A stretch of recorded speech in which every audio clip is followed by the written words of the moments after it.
Hello, everyone, and welcome to 10 Ways to Improve Your LinkedIn Sales. My name is Sue Ellson, and I'm really looking forward to hosting this webinar because there's lots of information that I think is going to be really relevant for you. I'm going to be giving you specific tips, relevant examples, and I would love you to pick 3 things that you're going to do within 3 hours of now. I'm going to talk about abiding by the LinkedIn user agreement, closing the deal, starting with warm leads, following up new connections, engaging with your tribe, having a conscious strategy, consistent content, be smart, fill in the open to services page and company page, and also paid advertising. For those of you who don't know, I am a member of a number of professional associations. My career started 6 days after my last year 12 exam in secondary school at Westpac in Adelaide. I worked there for 11 years before I moved to Melbourne and got a job, found out I was pregnant, got sacked when I was pregnant, and basically haven't had a real job since. I went online in 2001 to create newcomersnetwork.com, and in 2003 I joined LinkedIn. I've been consulting on LinkedIn since 2008, and I published my first book on LinkedIn in 2016 and my second one in 2023, but I've written 5 books overall. Now, just to say thank you for turning up. Obviously, I want to reward that, so I'm going to send you these files directly after the webinar. And if you are listening to the recording, you can just go to that link there and you can get them yourselves. I'm also running a live in-person workshop here on Saturday the 14th for 4 hours. You're welcome to join that. And you're also welcome to follow me on social media. So this is my, I think, 36th webinar in the LinkedIn Insights series, and I put in the stats. So if you go back and look at the other ones, you can see how many followers I've had over time. Obviously, LinkedIn is my favorite social media platform. I've also started working on Pinterest, which is performing quite well. So I'll need to add that next month. Now, on the homepage of my website, I have added a LinkedIn quiz. So if you're up for a challenge, you don't have to sign in, you don't have to give your email address. Feel free to go and check out the answers to the LinkedIn quiz. And also, if you're thinking about hiring somebody to help you with LinkedIn, I have created a checklist. And believe it or not, it recommends other LinkedIn trainers. So feel free to check that out as well. Here's my 5 books, and this is the one that I have an online course, LinkedIn for Me and My Career or Business, which goes through video instructions for all the things that are in the book. So you can just grab the book itself for $9.99, or you can do the course for $97 Australian. So I'd like to acknowledge the traditional owners of where we're all based. This is general information for anyone.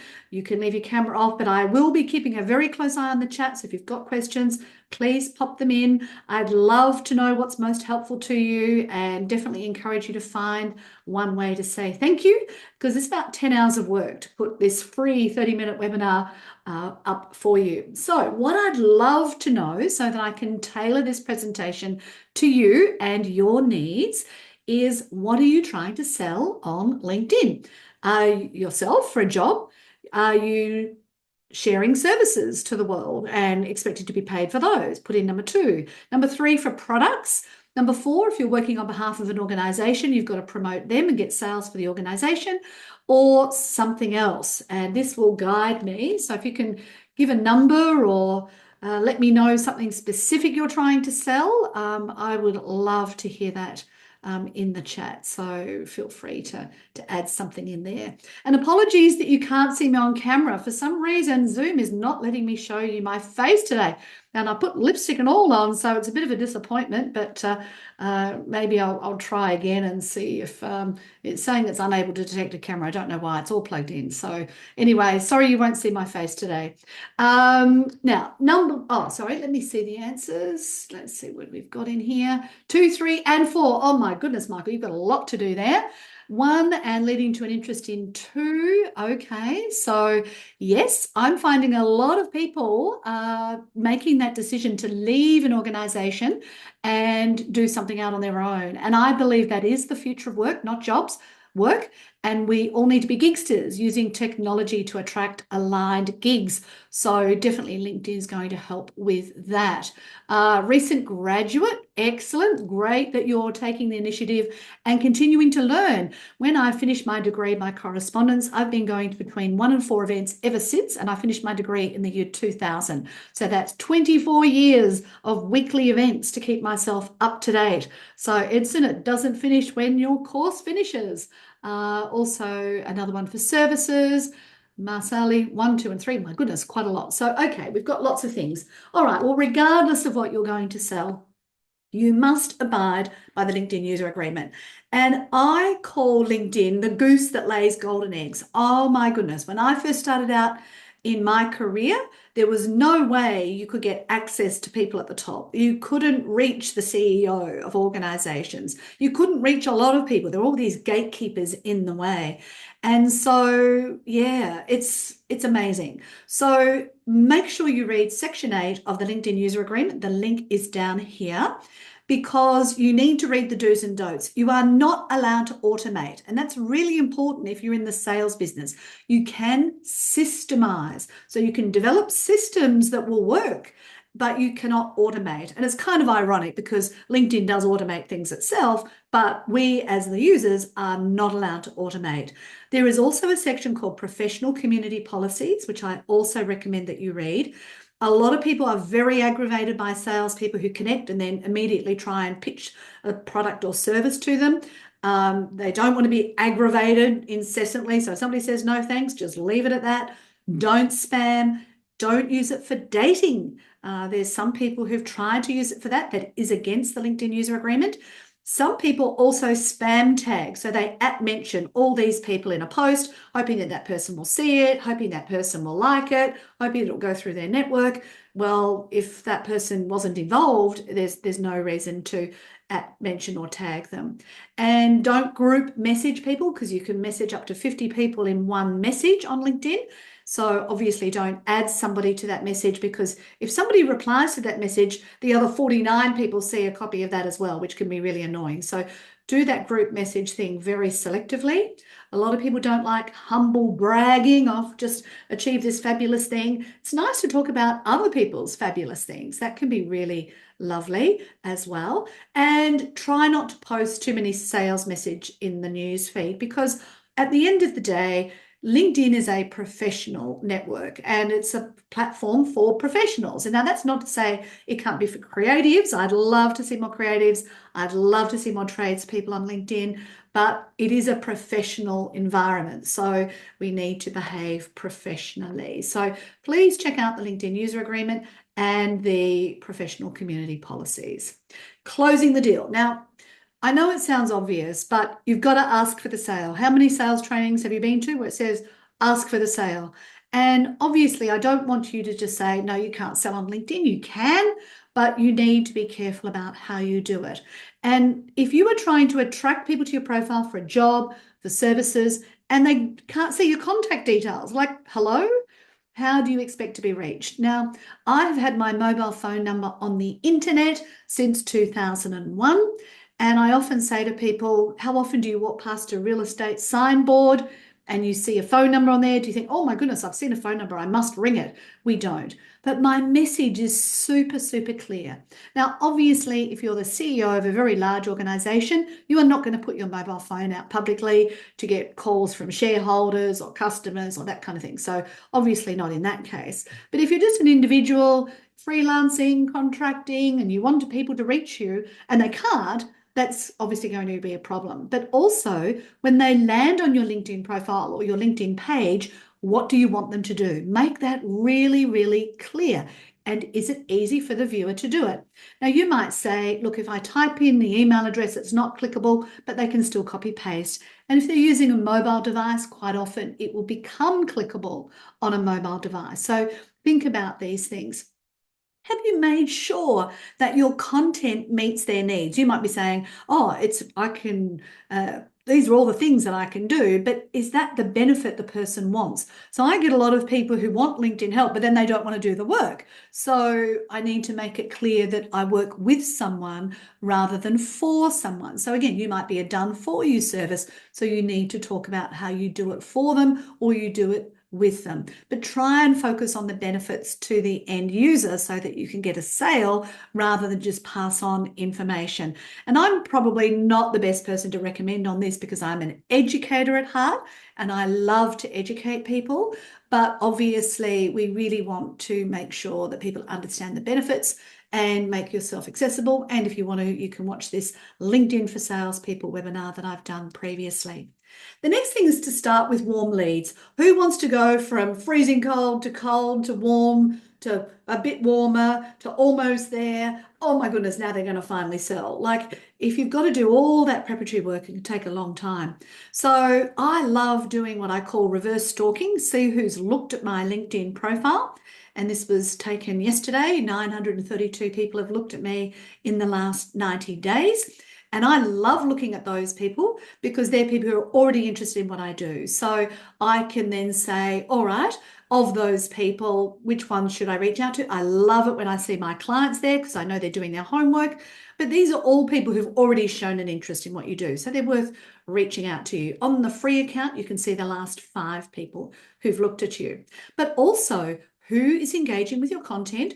Who is engaging with similar content? So I do some work on behalf of another client and I go looking for people in that industry by the people who've engaged with content by another publisher. So then I say, all right, well, if Mary has engaged with that content by XYZ company, then Mary could be a potential lead. So I'll connect with Mary rather than just connect with some random person I find, because Mary is obviously accustomed to being online and doing things like that. So you can engage people who engage with your content, people who engage with somebody else's content, people who follow your company page. So this is a screenshot from my company page.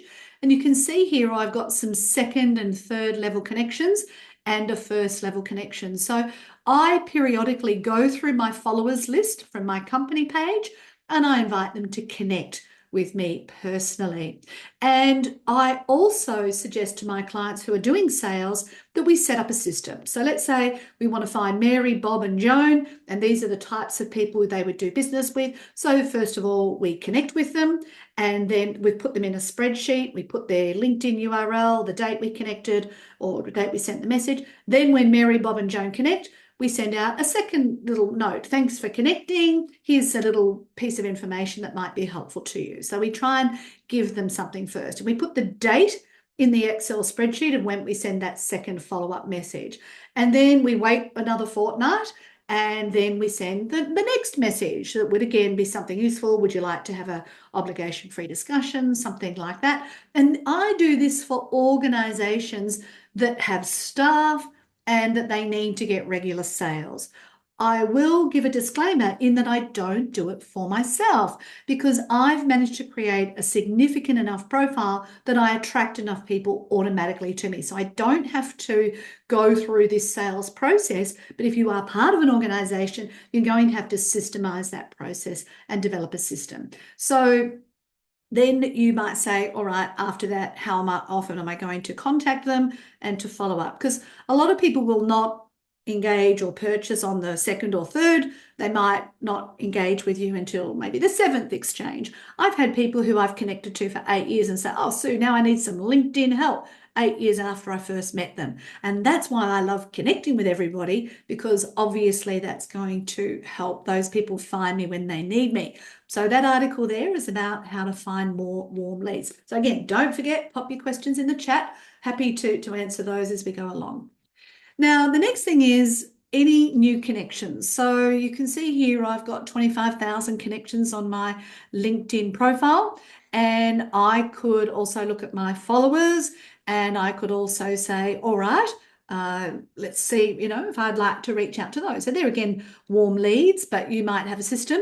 I have a little away message set up on my LinkedIn profile because I've got LinkedIn Premium, but only the very basic one, jobs and careers. And then every time somebody messages me, it lets people know that I'll get back to them within 24 hours, that I've got a book, that I've got a course, that I do one-on-ones, and I do group training. So that's all in that message, which I'll show you again later. But systemizing this process and following through and offering something no obligation at least 3 times, but also the number of organizations I meet where they've got a database or a list of people they've invoiced or a customer relationship management system where they've put all their clients in there, but they haven't connected with them on LinkedIn. So what you can do is you can download your data here via LinkedIn, and then you can match it up. You can say, right, from now on, we're going to connect with everybody that we talk to, message, exchange, meet in person, whatever, but we're also going to go back over all of our past clients and people in our CRM system and invite those people to connect with us on LinkedIn. If you're a student, maybe all the people you've studied at uni or college with, even school friends, your family and friends, like connect with everybody. You never know where these sales might come in. I have a LinkedIn newsletter because I have more than 150 followers, and I put a newsletter out once a month. So the benefit of that is that every time someone connects with me, they're automatically invited to subscribe to my newsletter without me doing anything, without them having to sign anything. So I love that as well. And then this is a little video on some sales strategies that you can also watch. I also believe it's important to engage with your tribe. So most of us who have some sort of business activity have our advocates or ambassadors who champion us out there in the real world. And I like to call them my very important people, VIPs.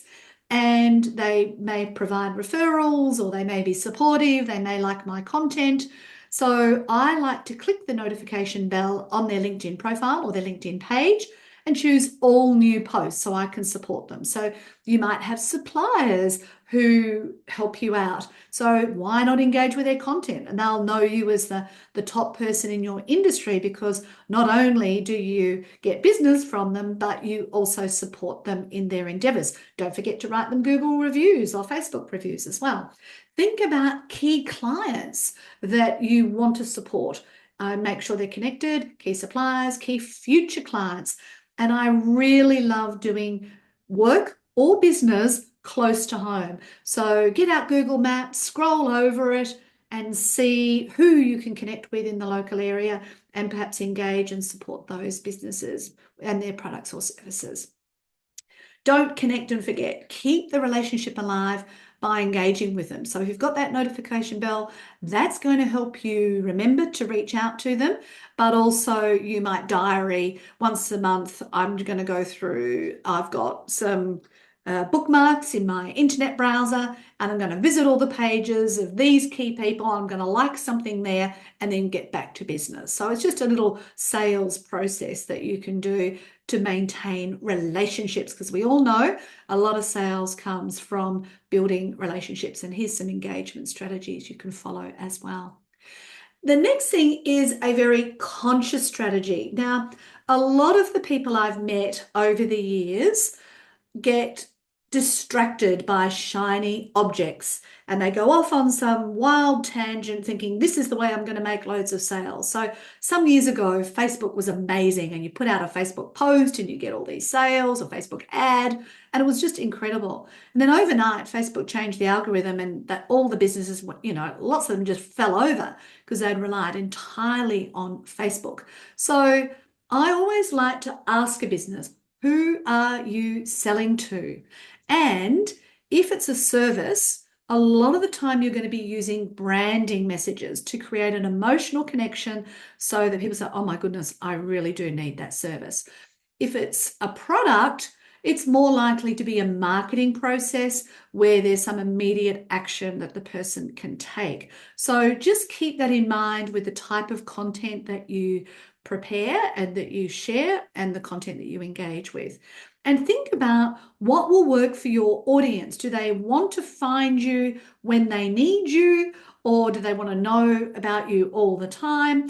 And when will they be ready for the actual purchase? So keep these things in mind, because sometimes they go round and round in circles and you just think, oh my goodness, I'm wasting my time. But maybe you've not targeted the right person or the right decision maker. So one of my clients connected with their target audience, and then we prepared a message, and they got a 40% success rate out of that one message. But they connected and they waited, and it just kind of worked. And that's more or less where you'd love to be, because you've really decided who is going to be most interested in your product and service. So over time, we create, we iterate, we update our processes, and we consolidate and say, right, these are the things that are really working for us. We've all heard of the 80-20 rule. 80% of what you're doing generates 20% of the results. Well, why not make 80% of what you're doing generate, 120% of your results? That would be far better. I also like to remind people that social media can be a time-wasting vortex. So just consider that, because one of the strategies, one of the organisations I work with, they advertise themselves on a local real estate website, thinking that would get them known in that area. They spent $15,000 on that advertising campaign, and they didn't get one inquiry, lead, website visit, anything. And yet if they'd spent $15,000 in the local community, supporting organisations that would support them with a little afternoon tea, buying all the goods from the local bakery or the fruit and veg shop and something, they would have definitely got sales from that process. So sometimes we assume that our marketing or sales budget should be spent on digital, but sometimes face-to-face and direct contact with people and fun, food and free can work very, very well. Now, if you are going down the digital path, as you can see by this little post from Brendan Wong at LinkedIn here in Sydney, Australia, they're pushing video, but you can put out posts, you can put out articles, you can do newsletters, you can be involved in groups, you can run events. This is obviously a monthly webinar that I do, that I put on LinkedIn. And videos, as I said, are really going well, because they're now moving them to the top of the screen in the app. So you may not have that on your mobile phone app yet, but it is definitely coming. But polls are still a piece of content that work particularly well as well. So there's some more articles for you to follow up there if you wish. Now, try and be smart. I am a huge advocate of saying thank you as often as possible. Even when I've missed out on job interviews, I said, thank you, please feel free to refer me. I've got referrals. Say thank you. Like, it's so easy, but so many people forget to do it. And if you put it in writing and in a card, then people keep it. Like if you just email them, it just disappears. But, paper card can work really well. Endorse people for their skills, write and request recommendations, observe the trends, see what your competitors are doing, follow thought leaders and niche journalists, because they often know a lot of people in that profession or industry. So they'll be scanning those experts for content and then sharing it as a journalist. So you can get really great insights by following journalists in a particular area. Create your own VIP list and contact those people 3 times a year. And as you can see, this is my autoresponder message. I love it. And I also love talking about using the Google Advanced Search tool. So if you can't find someone you want to reach on LinkedIn through your own LinkedIn searches, you can go to Google Advanced Search and do it there. And then there's other ways to do research on LinkedIn as well. Now, if you're a person looking for a job, you can fill in the open to work section and you can list 5 job roles that you're interested in. If you're a freelancer or you just want to do something else on the side, have a little side hustle, you can add in a services page and you can list 10 types of services from the list that LinkedIn has. These are the ones I've listed on mine. You can also, on your company page, have something called a lead generation form. So that's a little screenshot of mine. And obviously on your website, you need to make sure that you're linking to LinkedIn, because some people forget. They put their link to Facebook and they forget their LinkedIn link. So make sure you put the link, and opening in a new page. And then obviously on your LinkedIn profile, there's loads of sections that you can complete. So please fill in all the boxes as much as you can. Now, the last thing I wanted to talk about was paid advertising. And I am not an expert on this, but AJ Wilcox is. And so he's based in the US though. He knows all about LinkedIn ads. My concerns are you really need to consider your target audience and ask yourself the question, did that target audience member wake up this morning, log into LinkedIn, and would have they seen your campaign on their screen? So a lot of people will only use LinkedIn when they need to. It's not something they use on a daily basis. You could have paid for an ad and it appeared in thousands of people's screens, but because they didn't scroll down, they never saw it. So just think about that. If it's a top CEO, how much time would they scroll through their newsfeed on LinkedIn? Possibly not a lot. So I much prefer direct contact with the actual people who would be interested in purchasing your products or services, or the referrers who can bring those clients to you or customers. Really think about what you're spending on, because some people, they ask their boss for a LinkedIn budget, but they don't budget for some of the other things that could actually generate returns. And also, if your free content is not working, why would your paid content work? So if you do find something that works on the free version, then you could do any paid campaigns along a similar line. But also, I would recommend that you put your energy into all the free options first and battle test lots of different strategies before just throwing money at it, because the money can disappear very, very quickly. Richard van der Blom puts out a great report that helps you with algorithm insights.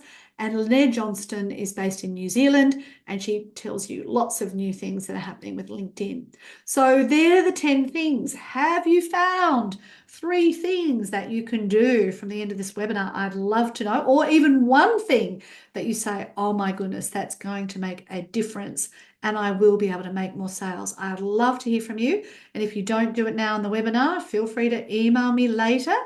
I've got all these webinars on my website via that link there. You can listen to all the recordings and see all the slides. And then the next one will be on 10 ways to improve your LinkedIn lead generation on the 9th of October. You can register for that as well. Don't forget, there's my online course that you can complete at any time with all the video instructions included. And I'll be sending you out this for being here. So I'll give you those free downloads. Don't forget, you can also follow me on social media if you're not already. And there's loads more information available on my website. And I will be putting the recording there live this afternoon.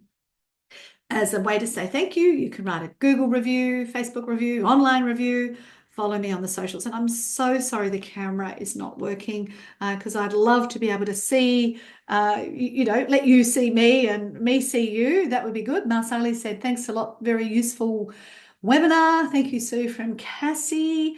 So feel free to pop your questions in. I will turn off the share screen so that I can at least see you, even though you can't see me. I've tried pressing this button several times, but it's just not letting me show my face for some reason. So apologies for that. But I didn't want to stop the webinar. It was important to get that across. As I said, you're more than welcome to just contact me directly after this webinar if you've got another question. So anybody want to raise their hand, unmute, make a comment? All good? Ellson, I've recently started using LinkedIn. I'm looking to grow my network, especially in the supply chain industry. When it comes to connecting with recruiters, what are some best practices? Should I focus on adding recruiters in my field? And is there a preferred way to approach them? Okay, so I believe that the best recruiters to talk to are the ones that specialize in your industry and have been in the role for a minimum of 3 years, because that way they're like to have a little gene pool of other supply chain professionals, and they would know the industry and they might be able to provide referrals. But what you need to remember about recruiters is they represent the employer. They do not represent you as the candidate. So as a candidate, if you want professional advice, you can speak to a career specialist. The cdaa.org.au lists that helps you find a career specialist to help you with that. but you could also reach out to those recruiters. Now, the recruiter may or may not want to add you to their database because it depends on whether they've got any roles available at the time. So if you do decide to develop that relationship, it's good to offer them help and also like their posts and try and really develop some contacts in the industry, but also connect with other people in a role similar to what you would like in the industry, because quite often jobs are not advertised and they may have heard about it, and if they can see that you have those skills, you might be able to pick up some referrals from that as well. Pretty says, love the stalk back. Yes, reverse stalking, I call it, where you look at people who've looked at you. And yeah, it's a really helpful tool for me to work out if things are working for me. So thank you for that feedback. Thank you, Edson. Check through your presentation slides again to pick your 3 priorities. Yes, the slides are already online, so you can go there and check those. Perfectly fine. So thank you everyone for joining. We've got to our 30 minutes. There's no other questions or unmutes. No, all good. All right. Well, thanks again, and I look forward to seeing you online in the future. And bye for now.